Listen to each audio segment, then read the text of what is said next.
सात संगत जी प्यार से कहना, धन निरंकार जी। सात संगत जी, जैसे जैसे हमें समय मिलता है हम प्यारी सात संगत जी सेवा सिमरन सत्संग की तरफ अधिक से अधिक ध्यान दें। वही प्यारी सात संगत जी यदि हम ध्यान दे सकते हैं तो प्यारी सात संगत जी सत्संग ही हमें एक गुरुमत के रास्ते पर चला सकता है।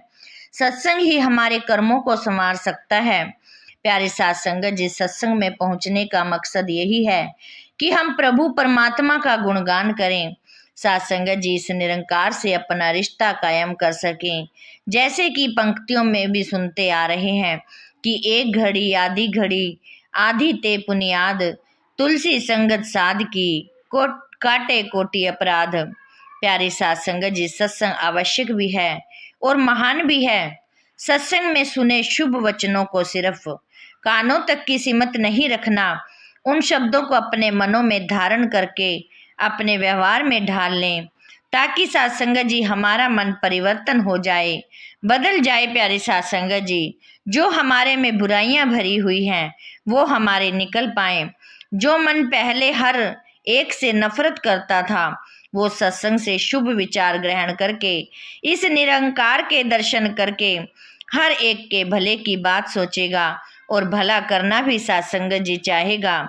सात संगत जी, हम इंसान हैं और इस शरीर के अंदर परमात्मा का अंश आत्मा अविनाशी है। इंसान का शरीर तो बदलता रहता है, जैसे कहा भी गया है 84 लाख योनियों के बाद यह मनुष्य तन मिला है। आत्मा इतने शरीर बदल चुकी है कि यह अपनी असली पहचान सात संगत जी इस शरीर को ही मन मान लेती है। यह शरीर हमारी असली पहचान नहीं है। यह चेहरा भी हमारा असली पहचान नहीं है। यह चेहरा, यह शरीर तो एक दिन सात संगत जी खत्म हो जाएगा। यह आत्मा अपना निज घर जान ले। उदाहरण के तौर पर प्यारी सात संगत जी, जैसे कोई इंसान किराए के मकान में रहता है तो उसके मन में डर बना रहता है कि मकान मालिक कभी भी कह देगा कि मकान खाली कर दो और फिर नया मकान ढूंढना पड़ेगा। जब वह अपना खुद का मकान खरीदकर उसमें रहने लगता है तो उसकी चिंता समाप्त हो जाती है, क्योंकि पता है कि अब यही रहना है। दुनियावी रूप में घर को संभालने के लिए कितने प्रयत्न करते हैं। यह जो आत्मा का निज घर आत्मा है, जिसमें आत्मा ने मिलना है, सात संगत जी उसके प्रति हम कोई रुझान नहीं रखते, जबकि असल में सबसे महत्वपूर्ण काम तो यही है कि हमें सेवा सिमरन सत्संग के साथ जुड़ना है। कच दी मंडी च सचदा ग्राहक कोई कोई। प्यारी सात संगत जी, सात संगत जी, ये दुनिया तो झूठे जगत पदीजे जी पर ही चल रही है कि सच्चाई से तो कोई वास्ता ही नहीं रखना, झूठ और भ्रमों से ही उलझे रहना है। आत्मा का कल्याण तो तभी होगा जब हम भ्रमों से ऊपर उठें, और ये तभी मुमकिन है जब हम इस परमात्मा को एकदम आमने सामने रूबरू देखेंगे। इस मालिक परमात्मा को पाया जा सकता है, इसके दर्शन किए जा सकते हैं। इसके बाद सिर्फ जीवन का ही कल्याण नहीं, बल्कि हम श्वासों की लड़ी टूट जाएगी और जीवन समाप्त हो जाएगा। तब परलोक भी सुहेला हो जाएगा। सात संगत जी, यह कार्य जीवन काल में ही करना है। सात संगत जी, ज्ञान के बाद सिर्फ हमारी आत्मा ही बंधन मुक्त नहीं होगी। यह आत्मा जब रोशनी में आएगी तो यह मन को रोशन करेगी, और एक बार मन रोशन हो गया तो फिर मन के अंदर नफरत, वैर, ईर्ष्या जैसे बुरे भाव नहीं रहेंगे। मन दूसरों के आंसू पोंछने की कोशिश करेगा, दूसरों को खुशी देने की कोशिश करेगा, किसी को घृणा की नजर से नहीं देखेगा, दूसरे के चरणों में सिर रखेगा, ना कि अहंकार करेगा। मनुष्य तन में आए हैं सात संगत जी, अनमोल मानव योनि मिली है, तो अगर यह चाहते हैं कि मन की स्थिति ऐसी हो जैसी युगों युगों से संतों ने चाही है, तो अपना स्वभाव प्यारी सात संगत जी बेहतर करें। सत्संग में आकर जहां हम शुभ विचार सुनकर अपने स्वभाव को सुधार सकते हैं, वहीं निरंकार को याद करने के लिए मन से सुमरन भी करना है। हमारे मुंह से जो शब्द निकलें वे इस प्रभु परमात्मा का शुक्रिया करने के लिए हों, अपने आप को परमात्मा के प्रति समर्पित करने के लिए हों। भूलें बख्शवाने के लिए हों, कि हमारी जितनी भी गलतियां रही हों, जानबूझकर हुई हों या अनजाने में हुई हों, वे सारी बख्श दो। हम अपने गुनाहों को माफ़ करवा लें। साथ संगत जी, हम किसी की सेवा करें तो मन में निस्वार्थ भाव हो। हमें यह नहीं देखना कि हम किसी के लिए अच्छा करेंगे तो हमें उसका अच्छा फल मिलेगा। फल का तो हमें सोचना ही नहीं है। हम कर्म करते चले जाएं, ना यह सोचें कि उसके बदले में हमें क्या फल मिलेगा। सिर्फ अपने कर्मों पर ध्यान देना है। हमेशा अच्छे कर्म करने हैं, हमेशा एक दूसरे से प्यार करना है। मन को इतना विशाल बनाएं कि किसी से कुछ कड़वी बात ना बोल भी दी तो उसके मन पर भी ना लगाएं। प्यारे साथ संगत जी, संदेह का लाभ देते हुए यही सोचें कि हो सकता है वह परेशान हो या उस समय उसका मन ठीक ना हो, तभी कुछ गलत बोल दिया होगा। उसके लिए भी इस निरंकार से मांगें कि उसको बख्श दो, उसको भी यह समझ दो कि ऐसी बुराई ना करे। प्यारी साथ संगत जी, यदि हम अपने आप में चेंजिंग लाएंगे तो ही प्यारी साथ संगत जी हम कर्म कर सकते हैं।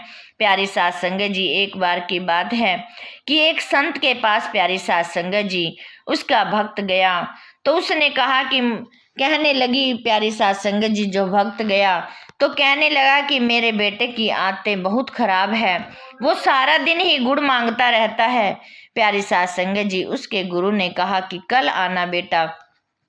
प्यारी साथ संगत जी, जब वो कल गए तो प्यारी साथ संगत जी उनके गुरु से फिर यही प्रश्न किया कि गुरु जी, मेरे बच्चा बहुत ही सारा दिन गुड़ खाता रहता है, मैं इससे परेशान हूँ कि ये खाने की तरफ ध्यान नहीं देता, इसको सिर्फ गुड़ ही गुड़ दिखाई देता है। प्यारी साथ संगत जी, उनके गुरु ने कहा कि बेटा, गुड़ खाना बहुत बुरी बात है, आप ये गुड़ छोड़ दो, आप और की तरह भी प्यारी साथ संगत जी खाने की तरफ ध्यान दो। प्यारी साथ संगत जी और उनके गुरु ने कहा कि बेटा, ये ठीक हो जाएगा। प्यारी साथ संगत जी, वो जो शिष्य था वो कहने लगा कि ये तो गुरु जी आप कल भी बता सकते थे। तो प्यारी साथ संगत जी उन्होंने कहा कि कल मेरे पास भी यहाँ पर सजा हुआ गुड़ रखा था, जब मैं ही उसके पास मेरे पास रखा है तो वो बच्चा मुझे वापसी में कह सकता था कि गुरुजी आप भी तो गुड़ खा रहे हो। प्यारे साथ संगत जी, वही कहने का भाव यहाँ यही आता है कि जब तक हमारे अंदर कमियां हैं, हम सामने वाले की कमियों को दूर नहीं कर पाएंगे। यदि हम अपनी कमियों को संवारेंगे तभी हम प्यारे साथ संगत जी किसी को कहने के हकदार हो सकते हैं। तभी हम उसको कह सकते हैं कि आपने ये अपशब्द बोले हैं जो आपने ठीक नहीं बोले। प्यारे साथ संगत जी, यदि हम किसी सामने वाले को अपशब्द बोल रहे हैं तो हम प्यारी साथ संगत जी उसको हम कुछ नहीं कह सकते। प्यारी साथ संगत जी, यहाँ यही है कि हमें सेवा सिमरन सत्संग प्यारी साथ संगत जी हमें अपना कर्म बनाना है। संतों का प्यारी साथ संगत जी यही कर्म होता है कि बदले का भावना रखते हुए सभी की भलाई करनी है, सबको एक समान देखना है। यह नहीं सोचना कि इसमें अगर मेरा फायदा हो रहा है तभी ही भलाई की जाए। संतों के कर्म तो ऐसे होते हैं कि वो मानते हैं कि दूसरों के चरणों की धूल की कीमत इतनी ज्यादा है कि अगर जिंदगी भर भी सिर उनके चरणों पर रखा जाए तो भी कम है। हमें अपने जीवन में बदलाव लाने के लिए ये कदम अवश्य उठाने हैं। नित्य प्रति सेवा और भक्ति को दृढ़ करना है। जो धर्म ग्रंथ हम पढ़ रहे हैं मुबारक हैं, पर उनको समझकर कर्मों में तभी ढाल सकते हैं जब प्रभु परमात्मा का हमें बोध हो जाए। पहले इस प्रभु को जाने तभी प्यारी साथ संगत जी असल में भक्ति संभव हो सकती है। साथ संगत जी, दासी अंत में यही निरंकार प्रभु से सभी के लिए प्यारी साथ संगत जी यही अरदास करेगी कि हे सच्चे पातशाह, कि सबके घर प्यारे साथ संगत जी सुख बरसे, सबके घर खुशियां बरसे और सभी प्यारे साथ संगत जी सेवा सिमरन सत्संग के साथ जुड़े रहें। प्यारी साथ संगत जी, दासी अपने लिए भी झोली फैलाकर भीख मांगती है कि दासी क्या प्यारे साथ संगत जी बोल बोल ना रह जाएं। दासी भी प्यारी साथ संगत जी इन वचनों पर चल सके, दासी भी अपने जीवन को संवार सके। साथ संगत जी, दासी से बहुत सारी गलतियां हो गई होंगी, अनजानी बच्ची समझकर क्षमा करना और दासी के चैनल को जरूर सब्सक्राइब कर देना ताकि साथ संगत जी दासी आप जी से आशीर्वाद लेती रहे और आप जी के साथ जुड़ी रहे। साथ संगत जी प्यार से कहना।